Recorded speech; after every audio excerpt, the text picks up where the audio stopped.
Земля и небо, холодный, горячий, добрый, злой. В обыденной жизни это противоположности, в науке – антонимы. Несмотря на кажущуюся простоту, они занимают глубокий пласт в языке. Антонимы в ингушском языке представлены очень широко, отмечает профессор Ингушского государственного университета, доктор исторических наук Лилия Тареева. Изучением антонимов и такого направления, как антонимия, ученые занимаются уже более 2 десятилетий. Издала по этому вопросу 2 словаря антонимов ингушского языка. И все начиналось с простого человеческого любопытства. Лилия Увейсовна собирала ингушские слова, как те, что часто слышала в обыденной жизни, так и редкие, встречавшиеся в речах старейшин. Записывала их на карточках, а уже через время начала систематизировать. И когда количество антонимических рядов достигло отметки 2000, подумала, почему бы не издать их в качестве отдельного словаря. Со временем, когда я его пересматриваю, и его, и одноязычный словарь, то я обнаруживаю, что надо его дополнять и переиздавать. Потому что начинаешь видеть по-другому со временем, начинаешь видеть те вещи, которые были как-то подспудно существовали, а ты мимо них прошел. Ну, какие-то вещи, например. Например, я когда собирала их и потом фиксировала, то я исходила обычно, есть такие антонимы, например, «во» – это и существительное, «во» дикада – это и существительное, это и прилагательное в ингушском языке, это и наречие. И они совершенно амонимичны. В то же время это совершенно разные слова, правильно же? «Водинацинкоа», если я скажу, или «диктенацинкоа», «восагвс», «воэлрас». Да? Вот это будут 3 части речи. Ингушский язык наряду с другими языками мира располагает широкой сетью антонимических рядов, и нужно понимать, такое разнообразие возникло неспроста. Дело в том, что в течение долгого времени антонимы с одного антонимического ряда использовались со словами с другого. В науке это явление получило название антонимии.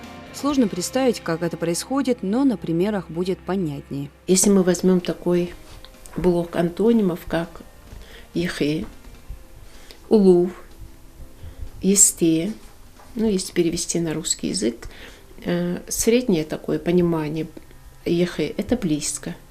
«Улув» – это тоже близко, но только немного сбоку, но в сфере моего внимания, то есть в сфере моего лица созерцающего. А если я говорю «есте», это совсем близко от меня.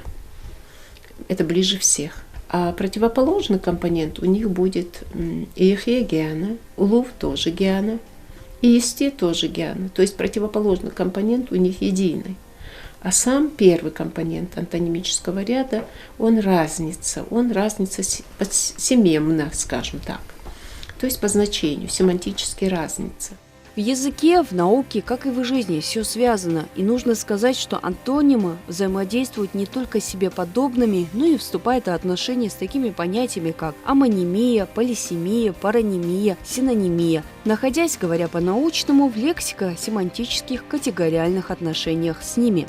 Ингушский и русский языки относятся к разным языковым стратегиям. Ингушский – эргативный, русский – к номинативный. Это означает, что они разные как по строю, так и по происхождению. Но наличие антонимов в них едино. Связано это с тем, что в основе антонима лежит понятие противоположности, и берет оно свое начало не из теории, а из реальной жизни. И что интересно, чтобы выдать такие противоположности, наш мозг проделывает огромную работу.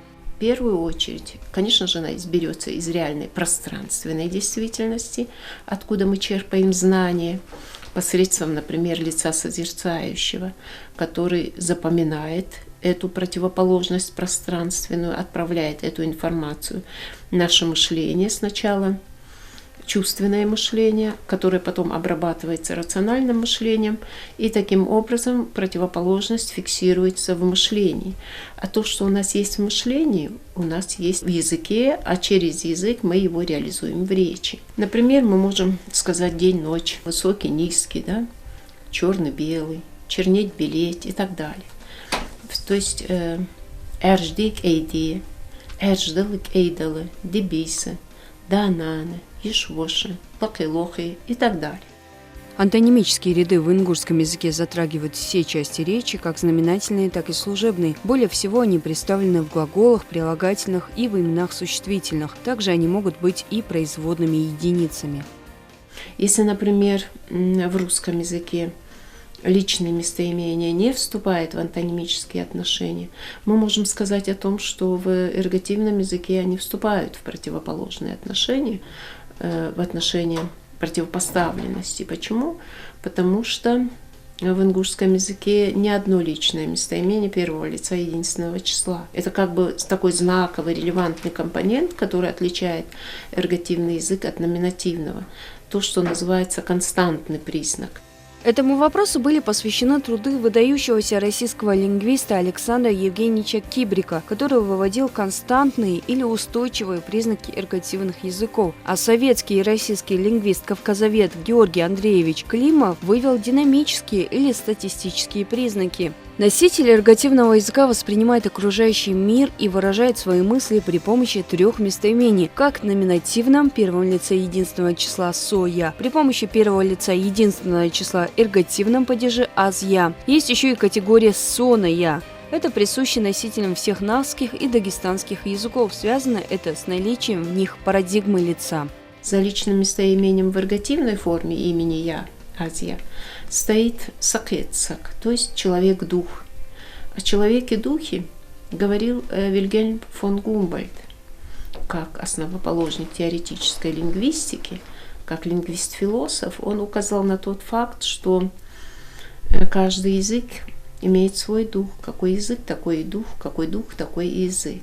Вот дух ингушского народа, он представлен как раз в структуре языка личным местоимением «аз-я». Парадигма лица – это категория, тоже константный признак эргативных языков, который обнаружен именно на базе языкового материала ингушского языка. Лилия Увейсона полагает, что вскоре эта категория будет обнаружена и исследована и в других эргативных языках, к коим относится язык басков и языки народов Северной Америки. Ученый отмечает, что у них наблюдается парадигма лица, выраженная в местоимениях «аз-я», «сона-я» и «со-я». В ингушском языке человек разумный или Homo sapiens реализован как хетесек. Он противопоставляется человеку духа. Это разные субстанции, и трудно ответить, являются ли они противоположностями, делится своими мыслями Лиля Тариева. Но при этом профессор отмечает, что они присутствуют и в одном человеке, а значит, как-то отражается в его восприятии мира. Их суть, их субстанция разная. А коль скоро она разная, я думаю, что они вступают в отношения противоположности, поэтому вот в этой книге, которая одноязычный словарь, антонимов ингушского языка, это противопоставление представлено. А вот в этой книге, русско-ингушском, я его не представила, эту противоположность, потому что в русском языке такого противопоставления нет.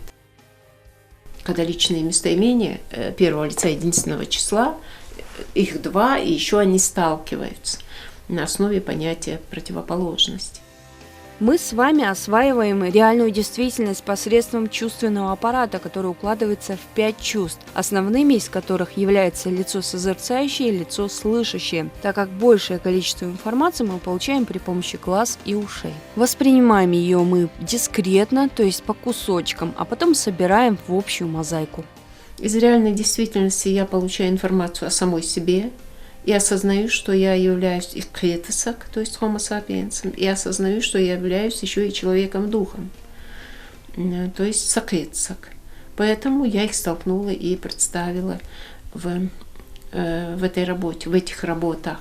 В ингушском языке, как относящегося к эргативным, существует разница как в грамматических категориях, хотя в целом они совпадают, так и в понятийных. К примеру, антонимы, которые представляют собой 4 знаменательные части речи, дифференцированы в соответствии с такой понятийной категорией, как постулированность, приобретенность. Когда человек фиксирует своим сознанием разницу между днем и ночью, он фиксирует его благодаря вот этому понятию противоположности.